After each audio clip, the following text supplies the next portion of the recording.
माळेगाव सहकारी साखर कारखान्याच्या निवडणुकीच्या प्रचाराची रणधुमाळी सुरू आहे. कालच उपमुख्यमंत्री अजित पवार यांनी प्रचार शुभारंभ सभेतून माळेगाव सहकारी साखर कारखान्याचे चेअरमन मीच होणार असे स्पष्ट केले आहे. त्यामुळे या निवडणुकीकडे सर्वांचे लक्ष लागलेले आहे. याविषयी बोलण्यासाठी आपल्या बरोबर माळेगाव सहकारी साखर कारखान्याचे माजी अध्यक्ष रंजन कुमार तावरे आहेत. आपण त्यांच्याशी बातचीत करणार आहोत. नमस्कार काका, काय सांगाल? काल अजित पवार यांनी मी माळेगाव सहकारी साखर कारखान्याचे चेअरमन होणार असे सांगितले, मात्र ते ब वर्गातून निवडणूक लढवत आहेत. त्यांना ब वर्गातील उमेदवार चेअरमन होता येतं का? माझ्या माहितीप्रमाणे महाराष्ट्र कोऑपरेटिव्ह ऍक्ट प्रमाणे कलम 27 आणि कलम 32 प्रमाणे अ वर्ग सभासदातून चेअरमनची निवड केली जाते आणि सक्रिय सभासदातून ही निवड केली जाते. हा कायदा आहे, हा पोटनियम आहे. त्यामुळं आज तरी त्यांना ते होता येणार नाही, परंतु केवळ आणि केवळ सभासदाला दमदाटी करून आणि यांच्यातला त्यांनी जाहीर केलं होतं मी कारखान्याचं चेअरमन कोण होणार ते सांगणार 13 तारखेला. दुसरं कुणाचं नाव सांगावं तर प्रचंड बंडाळे माजेल आणि म्हणून त्यांनी स्वतःच नाव सांगितलेले असं माझं मत आहे. कारण राज्याच्या या मुख्यमंत्र्यांनी वर्षापूर्वी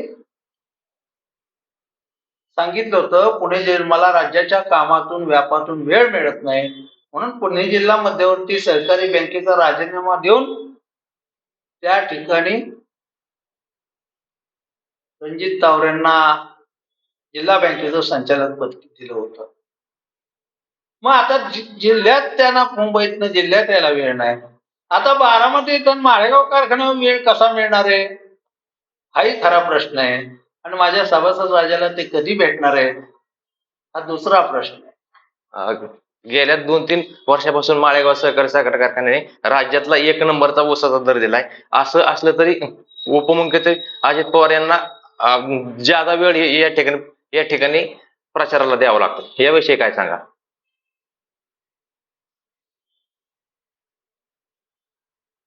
ज्यादा दर या गोष्टी ज्या आहेत, कर्ज काढून ज्यादा दर द्यायला कोणाला काय अवघड आहे हो? कर्ज काढून देता येतो ना ज्यादा भाव. 3600 दिला, पतसंस्थांच्या ठेवी घेऊन द्यावा लागला. आता दिलेला आहे 3132 आणि परत 200 दिले 3332. तेही पुणे जिल्हा मध्यवर्ती सहकारी बँकेचं अधिकच बेकायदेशीर कर्ज घेऊन दिलेलं आहे. माळेगाव कारखान्याच्या डिस्ट्रीवर आतापर्यंत कदापिही कर्ज गेल्या 42 वर्षात काढलं गेलं नाही. 33-32 कोटीच्या डिस्टरीला 100 कोटीचं कर्ज या संचालक मंडळानं काढलेले आहे. आणि म्हणून कर्ज देऊन पैसे देऊन कर्ज घेऊन भाव देणं हे सहकारच्या परंपरेत बसत नाही. चांगला भाव जर दिला असता, चांगलं काम जर केलं असतं तर या नेतृत्वाला स्वतःला फॉर्म भरण्याची वेळ आली नसती आणि त्याही पुढे जाऊन चेअरमन होण्याचं स्वप्न करावं लागलं नसतं. निश्चितपणे याच्यातून सभासद राजा ओळखून आहे काय परिस्थिती कारखान्याची. एकूणच कालच्या सभेमध्ये अजित पवार यांनी वारंवार हात जोडून सभासदांना अशी विनंती केली की पॅनल टू पॅनल मतदान करा. अजित पवारांनी ही निवडणूक प्रतिष्ठेची केली. काय वाटतं तुम्हाला?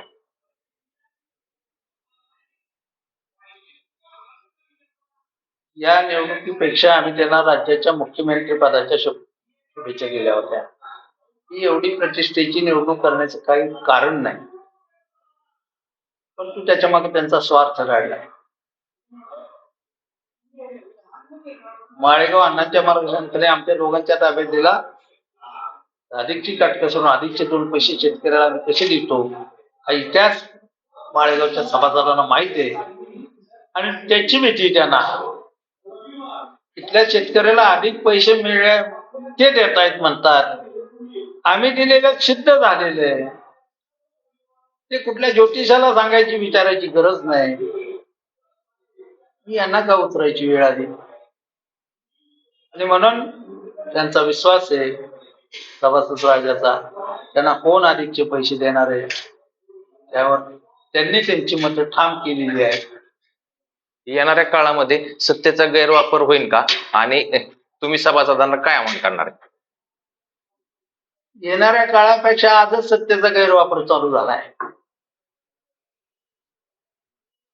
तालुक्याचे BDO, गट शिक्षण अधिकारी आणि केंद्र प्रमुखापर्यंत शिक्षकांना पाठवतायत, याद्या करायला होतात, प्रेशर टाकतायत, हे काम करा. अहो, हे राज्य सरकारचं काम नाही, ही कारखान्याच्या सभासदाची निवडणूक आहे.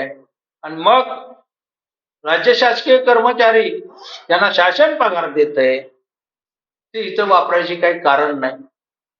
दुसऱ्या बाजूने इरिगेशन खातं, इरिगेशन खात्याचे डबल एक्झिक्युटिव्ह इंजिनियर बारामतीमध्ये येतात आणि पाणी वापर संस्थेच्या चेअरमन आणि सचिवांना स्वतः फोन करून बोलून घेतात आणि सांगतात तुमचा शेतकरी भावाशी दररोज संबंध आहे पाण्याच्या निमित्तानं.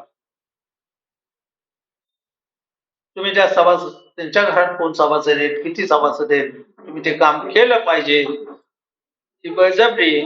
डुबल साहेब, तुम्ही शासनाचे नोकर आहात, तुम्ही अजित पवारच्या घरचे सालगडी नाही किंवा त्यांचे कार्यकर्ते नाही. तुम्ही जरा भान ठेवा, अन्यथा आम्हालाही तुमच्या विरोधात दाद मागावी लागेल. योग्य काम केलं आम्ही शाबासकी देऊ. पाणी काही तुमच्या काकाच्या घरचं नाही. पाणी देता, शासनाचा पगार घेता आणि इतर तुम्ही ज्या पद्धतीनं उपमुख्यमंत्र्यांच्या आदेशानं काम करत असतात, आम्हालाही आपल्या विरुद्ध जावं लागेल, याची नोंद घ्या. देश विदेशातील प्रत्येक घडामोडींचे लाईव्ह अपडेट मिळवण्यासाठी आता साम टीव्हीच्या सर्व सोशल मीडिया प्लॅटफॉर्मला लाईक, फॉलो आणि सबस्क्राईब करा. तसंच सर्व नोटिफिकेशनसाठी बेल आयकॉन प्रेस करायला विसरू नका.